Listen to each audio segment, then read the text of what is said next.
ஐயாதுணை படியுடன் நடைதனிலே பாரப்பதிதனிலே வைகுண்ட பதிதனிலே எங்களையா வைகுண்டராசர் வந்து அரசாள்வதும் எங்களையா சிவ சிவ சிவ சிவா அரகரா அரகரா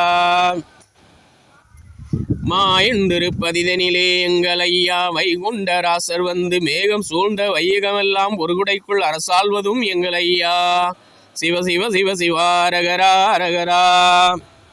இப்படி நடுத்தீர்த்த ஐயா மேகம் சூழ்ந்த வையகமெல்லாம் இந்த உலகில் மழை எங்கெல்லாம் பெறுகிறதோ அங்கெல்லாம் மனித உயிர்கள் ஒவ்வொரு சத்தியபிரமாண அடிப்படையிலும் வாழ்ந்து கொண்டிருக்கிறது. அப்படி அங்கங்கே அனைத்து உயிர்களுமே அவர்கள் உழைப்பை இந்த சத்தியபிரமாண அடிப்படையானது பயன்படுத்தி வாழ்ந்து கொண்டிருக்கிறார்கள். அவர்களையெல்லாம் ஒருநிலைப்படுத்தி ஒரு குடைக்குள் அரசாள வைப்பேன் என்று, அதாவது ஒரே ஒரு நல்ல சிந்தனையுள்ள ஆட்சியாளர் மூலம் இந்த உலகை ஒருநிலைப்படுத்தி வாழ வைக்க இயற்கையின் சக்தி ஐயாவின் நாராயணரால் முடியும் என்பதை ஐயா மக்களுக்கு உணர்த்தியிருக்கிறார். படியுடன் நடைதனிலே பாரப்பதிதனிலே வைகுண்ட பதிதனிலே வைகுண்டராசராக அரசாள்வதும் எங்களையா சிவ சிவ சிவ சிவா அரகரா அரகரா.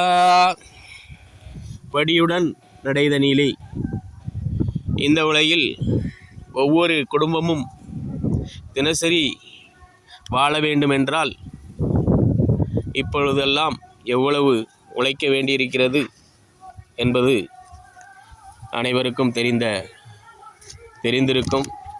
தெரிந்திருந்தாலும் அந்த நிலை அறிய மாட்டார்கள். அதாவது ஒரு 20 வருடங்களுக்கு முன்பாலெல்லாம் வீட்டிற்கு ஒருவர் உழைத்தால் 9 பிள்ளைகளை வளர்த்து விடலாம், அந்த நிலை இருந்தது. இப்பொழுது 9 பிள்ளைகள் இருந்தாலும் அவர்கள் 9 பேரும் வேலை செய்தால் கூட வீட்டில் நிலை மாறாத நிலை உருவாகிவிட்டது. சிறிது குழந்தைகள் அதிகம் பெற்றதால் தான் நம்முடைய நிலை உயரமாட்டிருக்கு என்பதை அறிந்த மக்கள் இப்பொழுது வீட்டிற்கு 2 இருந்தாலும் கூட அதே நிலை, அதைவிட கொடுமையான நிலை நடந்து கொண்டிருக்கிறது.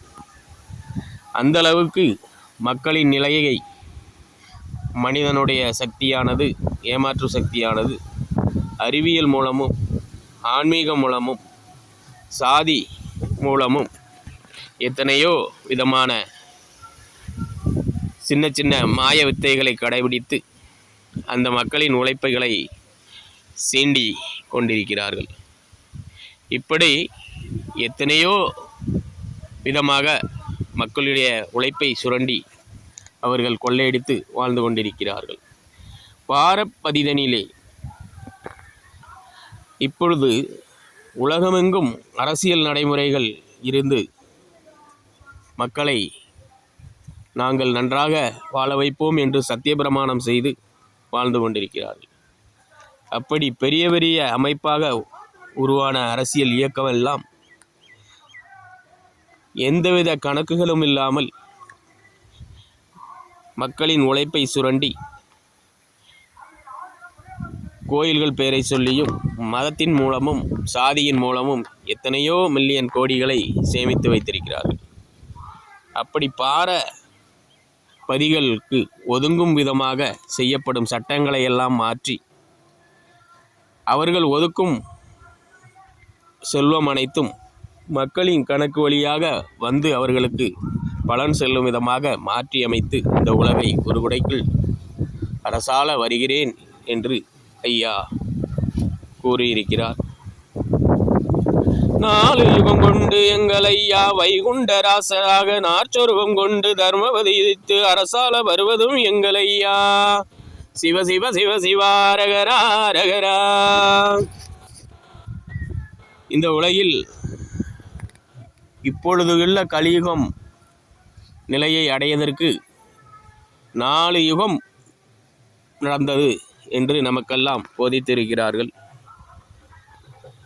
அப்படி 4 யுகத்திலும் மக்களுக்காகவே இந்த இயற்கையாக ஐயா நாராயணர் அவதாரம் எடுத்தாரே தவிர வேறு யாருக்காகவும் இந்த உலகில் அவதாரம் எடுக்கவில்லை என்கிற அந்த சொரூபம் எடுக்கவில்லை என்பதை மக்கள் அறிந்து இந்த தர்மயுகம் மீண்டும் மலர அந்த இயற்கையின் உண்மையை அறிந்த மக்கள் அனைவரும் ஐயாவின் தர்மயுக யூடியூப் சேனலுக்கு ஆதரவு தந்து அந்த தர்மயுகம் மலர, தர்மயுக வித்து தோன்றுவதற்கு, விரைவில் வளர்வதற்கு அனைத்து மக்களும் தங்களுடைய தொழில்நுட்ப உதவி மூலம் இந்த முயற்சிக்கு வெற்றியை கொடுக்குமாறு கேட்டுக்கொள்கிறோம். சப்ஸ்கிரைப் செய்து கொள்ளுங்கள். ஐயா உண்டு.